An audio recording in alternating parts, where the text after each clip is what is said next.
welcome to your LakePoint Kids Online Family Experience. I'm Ms. Rachel, and so happy you popped by today. So, I was giving today's video some thought, and I decided to give you a clue to our Bible story today right off the bat. I'm not going to tell you the clue, you're actually going to draw the clue.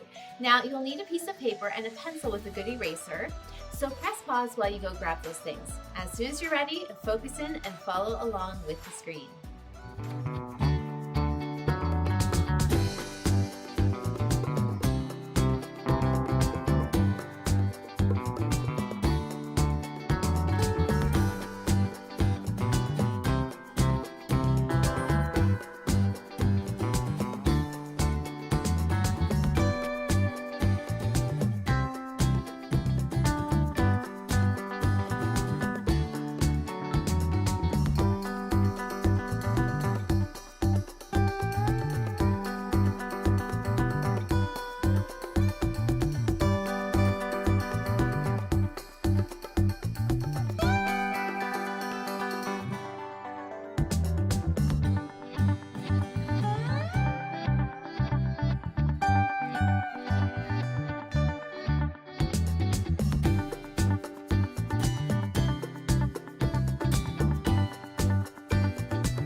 You should have your clue right in front of you, a cave.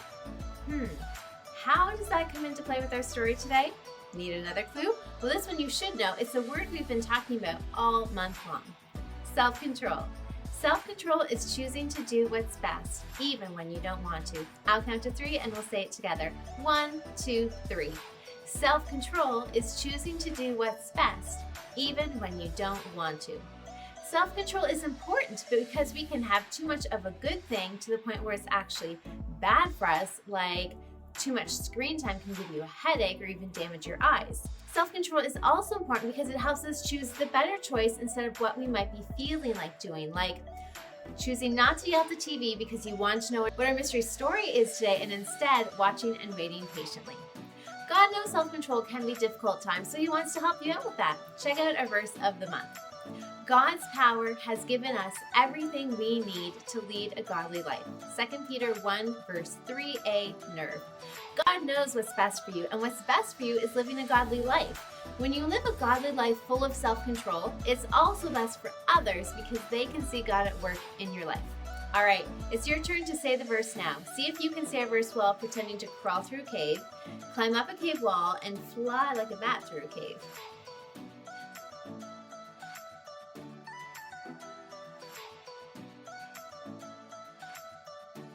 So self-control, what is that again? Well, self-control is choosing to do what's best even when you don't want to. And our bottom line or focus point of today is think before you act. Let's say it together. 1, 2, 3. Think before you act. So, take a moment to think about what our story could be about today. It involves a cave, self-control, and thinking before you act. What could it be? Well, feel free to take a guess before we take action and keep watching.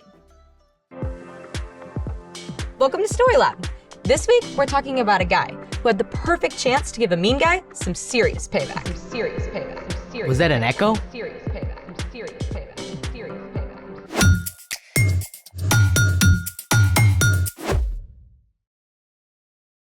Hey, I'm Skylar.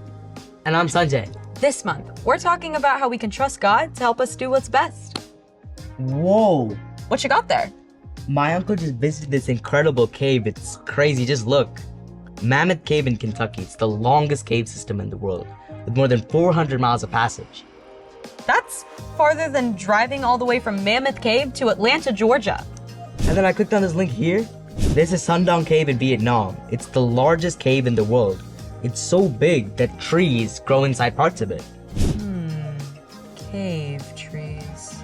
Plus, the Waitomo glowworm caves in New Zealand. So those lights are Glowworms. Thousands of bright blue glowworms. pretty impressive. But you should know that I, too, know a little something about caves. Really? Care to test it?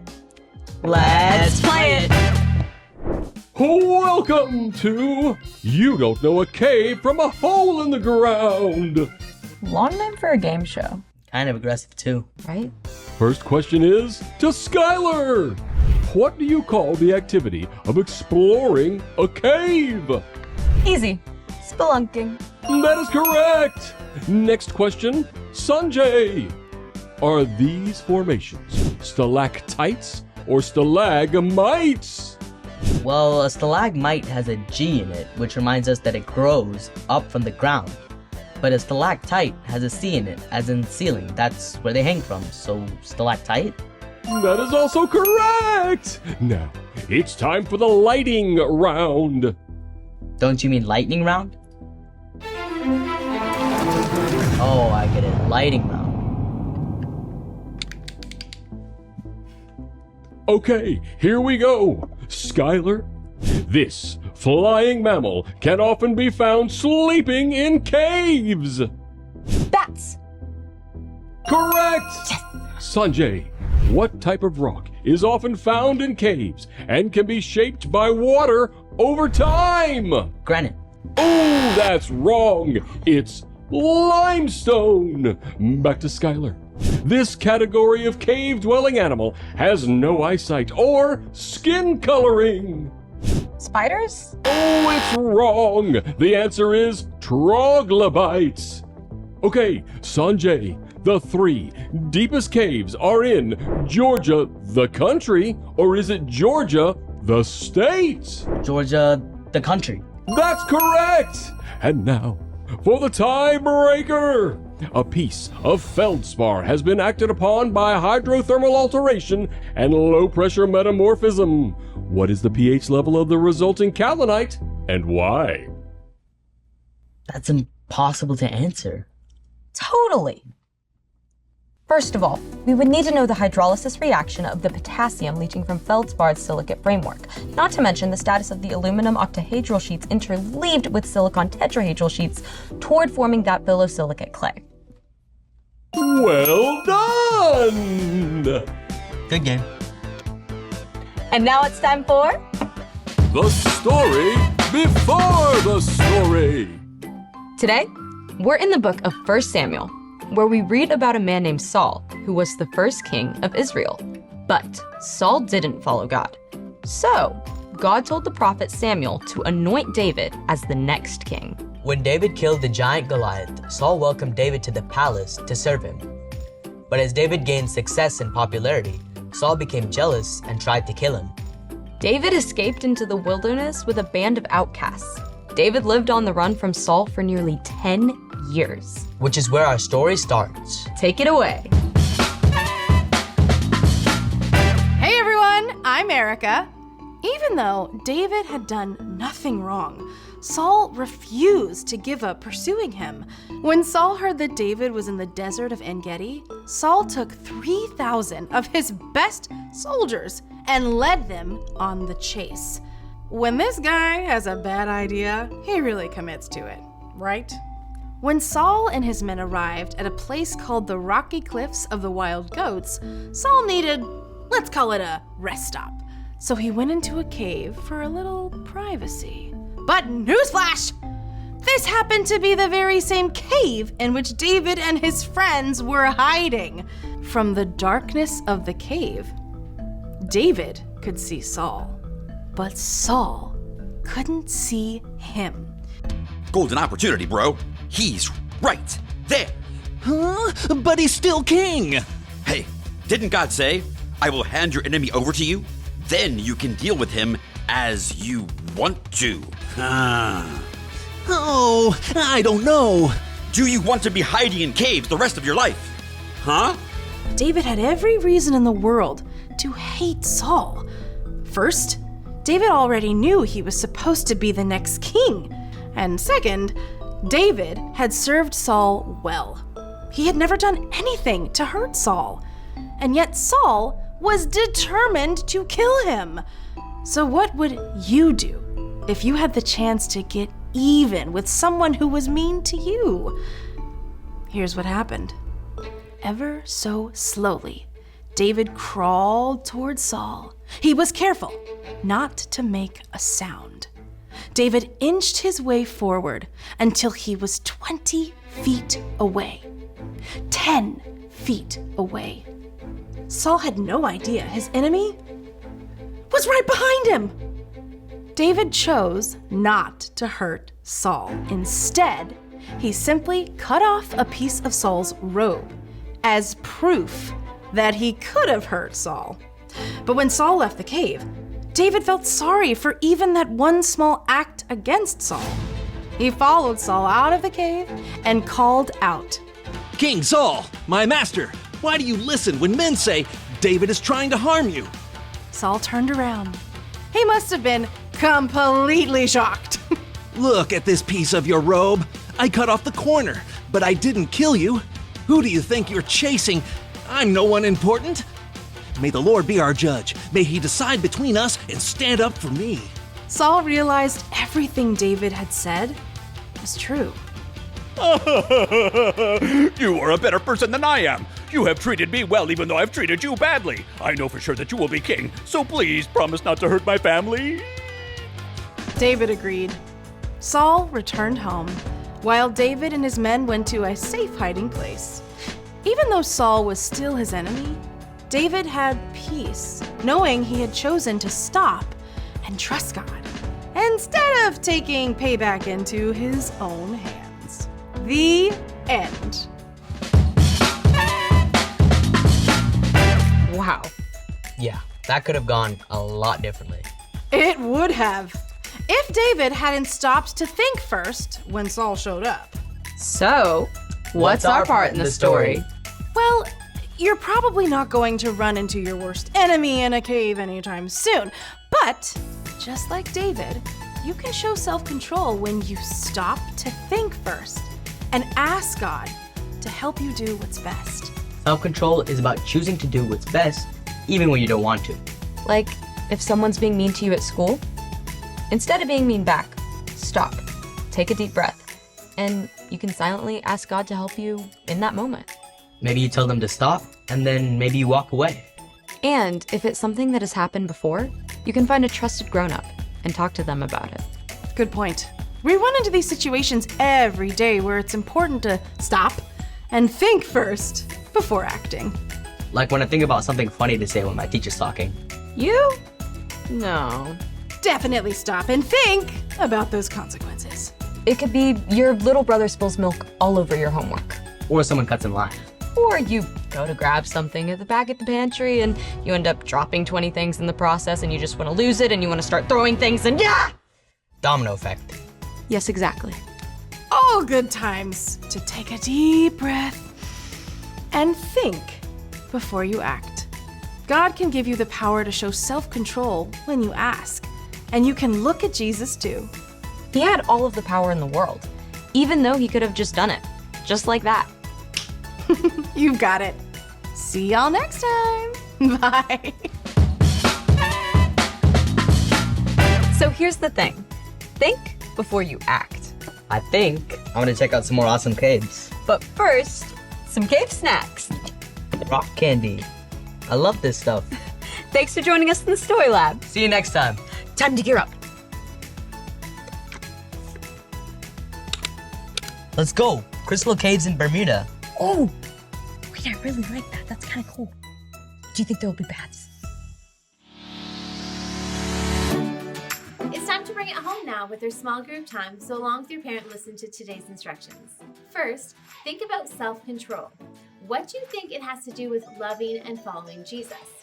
All right, press pause, enjoy discussion, and then come back for the second set of instructions.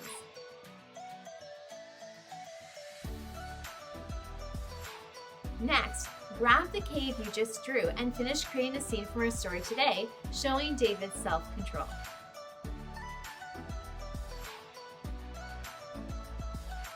Parents, now's the time to either scan the QR code on the screen or head on over to the LakePoint app to fill out our online connection card.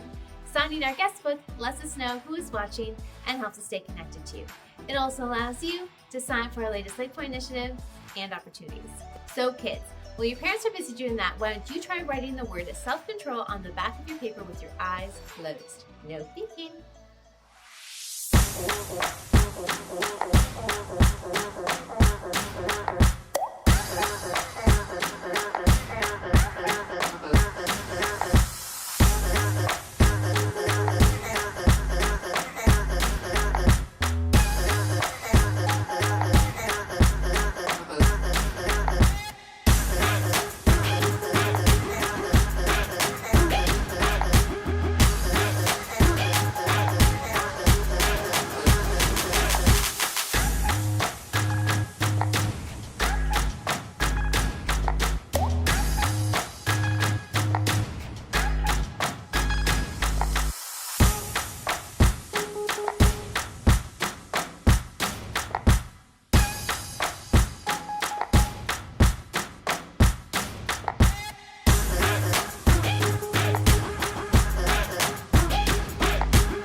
You can go back and watch your favorite LakePoint Kids online family experiences on our YouTube channel or on our LakePoint app in the Family Resources section. Thanks for tuning in today, friends. I'll see you again next week. Same time, same place. Remember, think before you act.